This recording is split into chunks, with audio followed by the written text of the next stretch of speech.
오늘 말씀의 제목은 성령의 능력을 사모하는 사람이라는 제목입니다. 성령의 능력을 사모하는 사람입니다. 그동안 많은 사역을 감당했던 엘리야는 이제 지상에서의 사역을 끝내고 회오리 바람이라는 아주 특별한 방법으로 하늘로 올림받을 것을 알았습니다. 그래서 자신의 마지막을 준비하기 위한 길을 떠납니다. 엘리야는 하나님의 말씀을 선포하는 일 외에 선지자 학교를 여러 곳에 두어서 차세대 영적 지도자들을 양성했습니다. 그래서 그가 승천하기 전에 베델 또 여리고 이렇게 주요한 곳에 있는 선지 학교를 둘러보려고 했습니다. 사람이 죽기 전에는 자신에게 정말 의미 있는 장소에 가고 의미 있는 사람들을 만나서 의미 있는 시간들을 보내려고 하죠. 지금 엘리야가 그랬습니다. 그래서 이제 길갈을 떠나려고 할 때에 떠나면서 엘리야가 엘리사에게 청합니다. 무엇을 하냐면 내가 베델에 다녀올 테니 너는 여기에 길갈에 머물러 있어라. 그렇게 청합니다. 그런데 엘리사가 눈치가 없이 계속 따라다닙니다. 제가 결단코 당신을 떠나지 않겠습니다 하면서 엘리야를 따라 나섭니다. 그러면 이러한 과정을 통해서 주님이 우리에게 주시는 메시지는 무엇일까요? 세 가지입니다. 첫째로 누구와 함께 하느냐가 정말 중요하죠. 누구와 함께 하느냐가 중요합니다. 살아가면서 만남의 축복 참 중요함을 절실히 느낍니다. 더군다나 만남 가운데도 내가 정말 자주 보고 사귐 가운데 있는 그런 사람들, 그러한 사람들이 내 곁에 어떤 사람들이 있나 참 중요한 일입니다. 하늘의 축복은요, 사람의 관계 속에서 오기 때문입니다. 내가 지금 어떤 사람과 사귀면서 어떠한 영향력을 받고 있는가, 내가 평소에 어떤 관심이 있는 사람들과 대화를 하고 있는가, 그것이 너무나 중요합니다. 거기에 따라서 나의 생각에도 참 많은 영향력을 미치고 또 나의 마음, 나의 삶의 태도, 이런 것들이 큰 영향을 받기 때문입니다. 엘리야는 지금 하나님의 명령을 받아서 엘리사에게 그 이전에 엘리사에게 기름을 부어서 그를 선지자로 세웠습니다. 그렇다고 그를 선지자로 기름을 부었다고 자기의 후계자로 삼았다는 것은 이제 여기에 나와 있지는 않죠. 어떤 특별한 그런 것을 가지고 특별하게 엘리사를 양성했다는 기록이 없습니다. 본문에서 엘리야는 베델로 떠날 때 엘리사를 그냥 두고 가려고 했는데 굳이 엘리사가 같이 가겠다고 억지를 부리니까 할 수 없이 데리고 갑니다. 여기서 보면 엘리사의 이 포기하지 않는 집념, 우리가 정말 대단하게 생각해야 합니다. 엘리사는 엘리야랑 지금 함께 있을 시간 많지 않은 것을 알았습니다. 스승 같은 엘리야, 그에게 바짝 붙어 있고 싶어 했습니다. 성경에는 베델로 가는 여정에서 그들이 무슨 대화를 했는지 이런 행간의 기록은 없지만 여러 가지 대화를 나눴을 것 같고요. 특별히 이 이후의 구절을 보면 엘리사는 엘리야의 능력을, 스승의 능력을 받고 싶어 했습니다. 능력 있는 사람 옆에 있어야 능력을 덧입을 수가 있죠. 그래서 내가 누구와 함께 있느냐, 그것이 너무나 중요합니다. 그래서 엘리사는 엘리야의 이 땅에서, 지상에서의 마지막 끝까지 함께 하려고 했습니다. 그들이 베델에 도착했을 때 3절을 보시면요, 베델에 있는 선지자의 제자들이 엘리사에게 와서 너의 스승 엘리야가 이제 곧 하나님에 의해서 이 머리 위로, 너의 머리 위로 들림받을 것을 네가 아느냐, 이렇게 물었을 때 엘리사가 나도 안다, 그냥 너희는 잠잠해라, 이렇게 말합니다. 이후에 또 엘리야가 여리고로 갈 때도 좀 엘리사를 떼놓고 가고 싶었는데 굳이 또 여리고에도 따라갑니다. 여리고에 도착했을 때 5절을 보시면요, 여리고에서도 선지자 제자들이 너의 스승이 머리 위로 들림받을 것을 아느냐 물었을 때 나도 안다. 엘리사는 그러면서 너희도 잠잠하라, 아까 베델에서와 똑같은 말을 합니다. 이 한마디로 선지 생도들을 침묵시켰습니다. 지금 자신이 몰라서 엘리야를 따라 나서는 것이 아니라 자기에게는 절박함이 있었습니다. 그러니 그들에게 너희들이 아는 거 나도 다 아는데 똑똑한 척하지 말고 좀 조용히 있어 라는 뜻이죠. 그래서 그에게 있는 그 절박함을 붙들었던 엘리사입니다. 왜 그랬을까요? 그 이유가 두 번째의 주제입니다. 성령의 능력을 사모하고 구하는 자에게 능력이 임하기 때문입니다. 성령의 능력을 사모하고 구하는 자에게 능력이 임합니다. 엘리야는 처음에 길갈을 떠나 베델과 여리고로 이렇게 돌아가서 다시 이제 요단으로 갔습니다. 그 요단강에 가서 자기의 그 엘리야의 겉옷을 가지고 말아가지고 막 물을 이리저리 쳤습니다. 그랬더니 물이 이렇게 갈라졌습니다. 굉장한 능력이죠. 우리가 보통 엘리야를 불의 선지자라고 말합니다. 갈멜산에서 하나님의 그 불을 받은 그 제단에 물이 가득한 곳에 불을 받은 그 불의 선지자였고, 또 아하시아 때 아하시아가 보낸 50부장과 그 군사들을 불이 내리게 해서 사르는 능력을 행했습니다. 이렇게 불의 선지자였는데요, 오늘 보면요 이와 같이 물도 가르는 능력이 있었습니다. 이것이 이 땅에서 행했던 엘리야의 마지막 사역이었습니다. 그리고서 이 물을 다 가른 다음에 그 예전에 여호수아가 마른 요단 강가 그 땅을 여호수아와 백성들이 건넜던 것처럼 엘리야와 엘리사도 요단강의 마른 땅을 건넜습니다. 요단을 건너자 9절을 보시면요, 엘리야가 엘리사에게 말합니다. 오늘 요절 말씀이죠. 내가 내게 어떻게 할지를 구하라. 계속해서 자기를 따라다니는 그러한 엘리사의 그 집념과 그 포기하지 않는 마음을 보고 이제 본인이 바로 올라갈 텐데 구하라, 마지막으로 그렇게 말합니다. 그랬더니 엘리사는 당신의 성령이 하시는 역사가 갑절이나 내게 있게 하소서.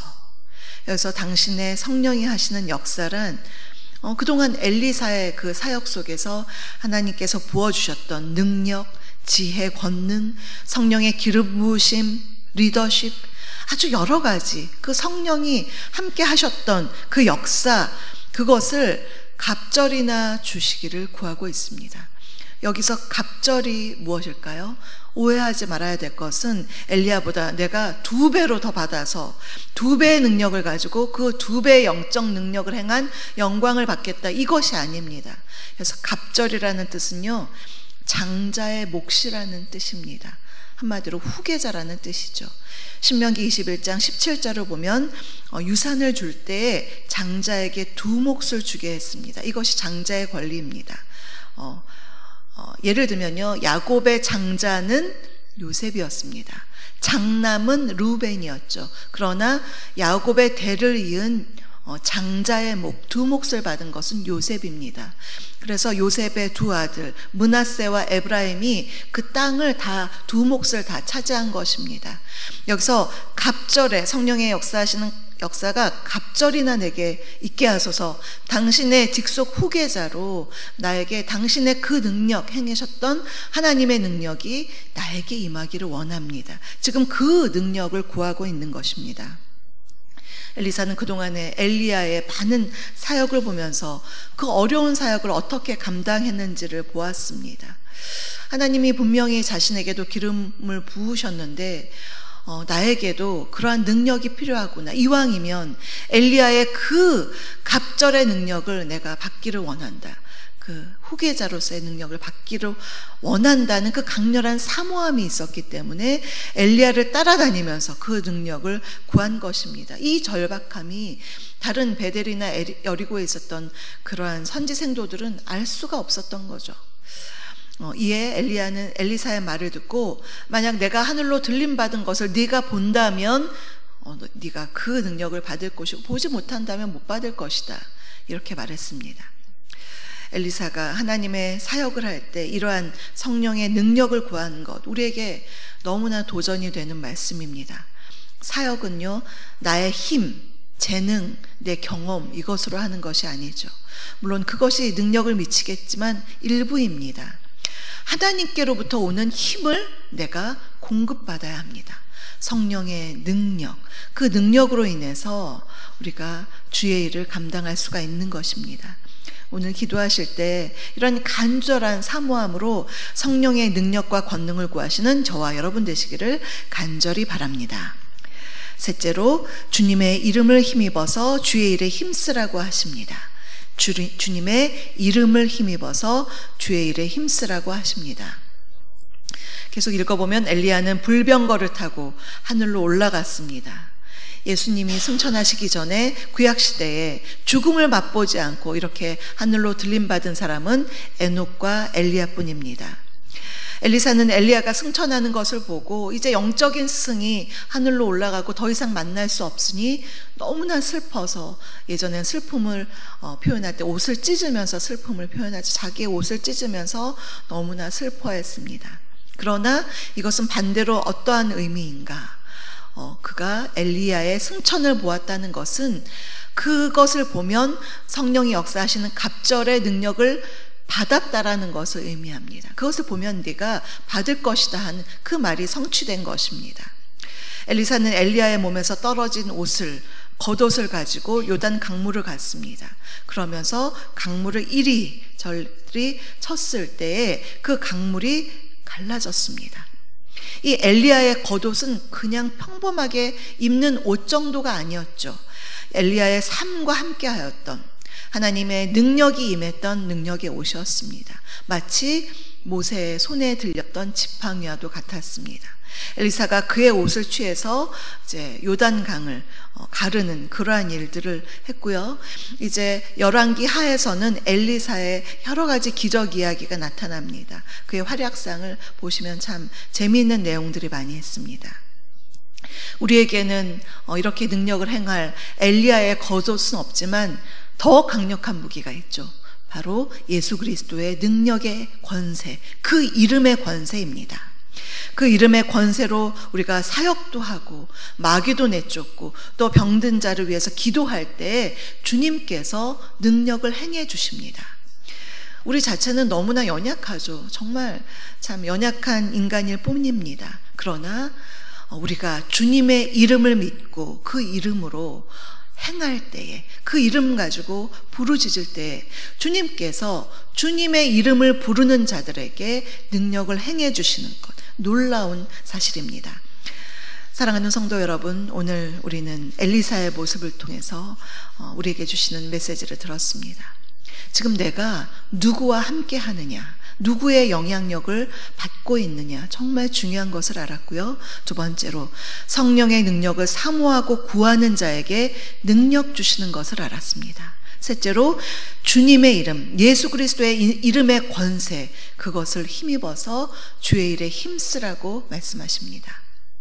우리도 엘리사처럼 성령의 능력을 사모하고 주의 이름의 권세를 힘입어서 이 땅에서 주의 나라와 의를 위하여 아름답게 쓰임 받으시는 저와 여러분 되시기를 주님의 이름으로 축복합니다.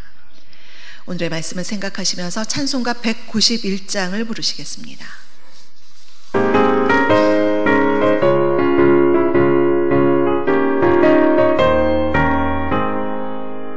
내가 매일 기쁘게 주의 길을 가는 주의 팔에 나를 안보하며 내가 주의 큰 복을 받는 참된 비결은 주의 영이 함께함이라. 성령이 계시네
나와 동행하시고 모든 염려하시니 나는 숲의 새와 같이 기쁘다.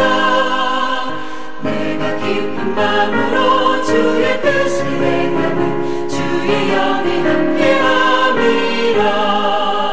성령이 계시네 할렐루야 함께하시네. 좁은 길을 걸으며 맘에 기뻐하는가 주의 영이 함께함이라. 세상 모든 욕망과 나의 모든 정욕은 십자가의 힘이 못을 받았네.